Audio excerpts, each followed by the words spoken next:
ನಮಸ್ಕಾರ, ಹೇಗಿದ್ದೀರಿ? ನಾನು ನಿಮ್ಮ MP ಮುದಾಳೆ. ಬಂಧುಗಳೇ, ಬೀದರ್ ನಗರದಲ್ಲಿ RK ಪಾನ್ ಮಸಾಲಾ ಕಂಪನಿಯ SR1 ಸುಗಂಧಿತ ಜರ್ದಾವನ್ನು ನಕಲಿ ಸಾಗರ್ ಕಂಪನಿ ಹೆಸರಿನಲ್ಲಿ ಅನೇಕ ಪಾಕೆಟ್ಗಳನ್ನ ಮಾಡಿ ಬೀದರ್ ನಗರದಲ್ಲಿ ಮಾರಾಟ ಮಾಡ್ತಿರುವಂತಹ ಜಾಲ ಪತ್ತೆ ಹಚ್ಚಲಿ ಬೀದರ್ ಜಿಲ್ಲೆಯ ಪೊಲೀಸರು ಪ್ರಮುಖವಾಗಿ ಅವರನ್ನ ಬಂಧಿಸಿದ್ದಾರೆ. ಒಟ್ಟಾರೆ ಹೇಳ್ಬೇಕಾದ್ರೆ ಹೈದರಾಬಾದ್ ಮೂಲದಿಂದ ಈ ಪಾಕೆಟ್ಗಳನ್ನು ತೆಗೆದುಕೊಂಡು ನಕಲಿ ಸಾಗರ್ ಹೆಸರಿನ ಮೇಲೆ ಬೇರೆ ಬೇರೆ ಹಳ್ಳಿಗಳಿಗೆ ಸರಬರಾಜು ಮಾಡುತ್ತಿರುವಂತಹ ಸಂದರ್ಭದಲ್ಲಿ ಬೀದರ್ ಸಮೀಪದಕ್ಕಂತಹ ಚಿಕ್ಪೇಟ್ ಮತ್ತು ಅಲೇಬಾದ್ ಕ್ರಾಸ್ ಹತ್ತಿರ ಈ ಒಂದು ಟೆಂಪೋ ಟ್ರ್ಯಾಕ್ಸ್ ಅನ್ನ ಜಪ್ತಿ ಮಾಡಿಕೊಂಡಿದ್ದಾರೆ. ಆ ಟೆಂಪೋ ಟ್ರ್ಯಾಕ್ಸ್ ನಲ್ಲಿ 130ಕ್ಕೂ ಹೆಚ್ಚು ಪಾಕೆಟ್ಗಳನ್ನ ಇರತಕ್ಕಂತ ಈ ಒಂದು ಚೀಲನ ಅವರು ಜಪ್ತಿಪಡಿಸಿಕೊಂಡಿದ್ದಾರೆ. ಒಟ್ಟಾರೆಯಾಗಿ 130ಕ್ಕೂ ಹೆಚ್ಚು ಪ್ಯಾಕೆಟ್ಗಳಿದ್ದು 4,76,000 ಎಂದು ಅಂದಾಜು ಮೌಲ್ಯ ಮಾಡಲಾಗ್ತಾ ಇದೆ.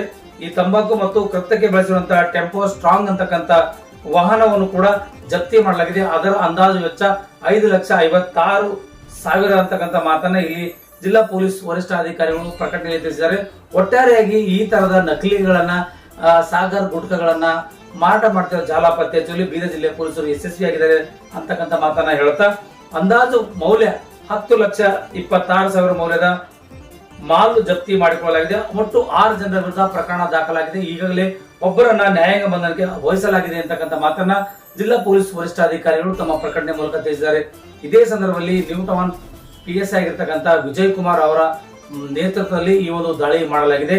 ಈ ದಾಳಿಯಲ್ಲಿ ನೀಡಿರ್ತಕ್ಕಂಥ ಅನೇಕ ಅಂಶಗಳ ದೊಡ್ಡದಾಗಿ ವಿಚಾರ ಮಾಡಬೇಕಾದ್ರೆ 14 ದೊಡ್ಡ ಪಾಕೆಟ್ ಚೀಲಗಳನ್ನು ಒಟ್ಟು 50ಕ್ಕೂ ಹೆಚ್ಚು SR ಕಂಪನಿ ಸುಗಂಧಿತ ತಂಬಾಕಿನ ಪಾಕೆಟ್ಗಳನ್ನ ಒಳಗೊಂಡಿರುತ್ತದೆ. ಒಟ್ಟು 1,96,000 ರೂಪಾಯಿ ಮತ್ತು 80 ಸಣ್ಣ ಪಾಕೆಟ್ಗಳನ್ನು ಈ ಚೀಲ ಒಳಗೊಂಡಿರುತ್ತದೆ. ಒಟ್ಟು 50 SR ಕಂಪನಿಯ ಸುಗಂಧಿತ ತಂಬಾಕು ಪಾಕೆಟ್ಗಳನ್ನ ಇಲ್ಲಿ ಅಳವಡಿಸಲಾಗಿದೆ. ಇದರ ಒಟ್ಟು ಅಂದಾಜು ಮೌಲ್ಯ 2,85,000 ರೂಪಾಯಿ ಮತ್ತು ಸದರಿ ನಕಲು ತಂಬಾಕಿನ ಪಾಕೆಟ್ಗಳ ಮಾರಾಟ ಮಾಡಲು ಬಳಸಲಾಗಿರ್ತಕ್ಕಂಥ ಮಹೀಂದ್ರಾ ಸ್ಟ್ರಾಂಗ್ ವಾಹನ KA38A6520 ಎಂಬ ವಾಹನವನ್ನು ಕೂಡ ಜಪ್ತಿ ಮಾಡಿಕೊಂಡಿದ್ದಾರೆ. ಒಟ್ಟಾರೆಯಾಗಿ ಹೇಳಬೇಕಾದ್ರೆ ದಿನನಿತ್ಯ ಈ ರೀತಿಯಾಗಿ ಕಳ್ಳಬಟ್ಟಿ ಕೆಲಸ ಆಗಲಿ ಅಥವಾ ಅಕ್ರಮವಾಗಿ ಸಾಗಿಸ್ತಕ್ಕಂಥ ಅನೇಕ ಗುಟಗಳಾಗಿರಲಿ ಮತ್ತು ಪಡಿತರ ಅಕ್ಕಿಗಳಾಗಿರಲಿ ಬೀದರ್ ಜಿಲ್ಲೆಯ ಅಧಿಕಾರಿಗಳು ಸದೆಬಡಿದು ಅವರನ್ನ ಹೆಡೆಮುರಿ ಕಟ್ಟಿ ಜೈಲಿಗೆ ಕಳಿಸುವಂತಹ ಕೆಲಸ ಮಾಡ್ತಾ ಇದ್ದಾರೆ.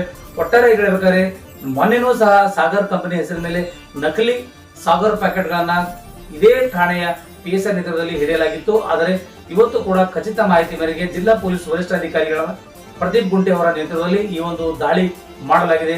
ಒಟ್ಟಾರೆಯಾಗಿ ಈ ಒಂದು ನಕಲಿ ಮಾರಾಟ ಮಾಡಿದ ಜಾಲ ಪತ್ತೆ ಹಚ್ಚಲು ಬೀದರ್ ಜಿಲ್ಲೆಯ ಪೊಲೀಸರು ಯಶಸ್ವಿಯಾಗಿದ್ದಾರೆ. ಬನ್ನಿ ಆ ಸುದ್ದಿ ನಿಮಗೆ ತೋರಿಸ್ತೀವಿ. ನಮ್ಮ ನಾರಾಜ ಎಕ್ಸ್ಪ್ರೆಸ್ ಸುದ್ದಿ ವಾಹಿನಿ.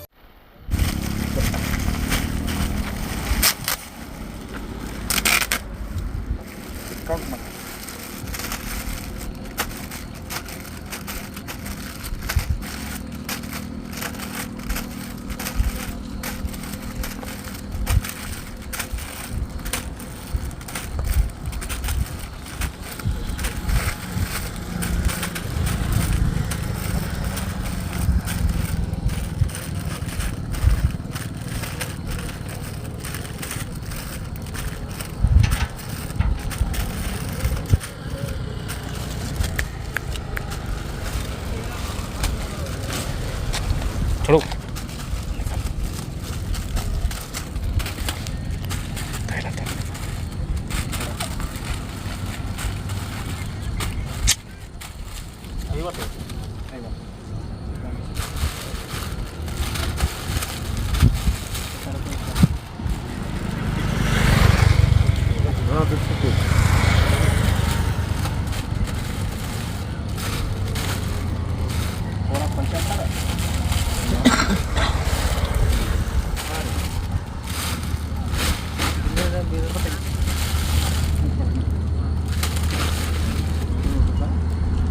वीडियो आयता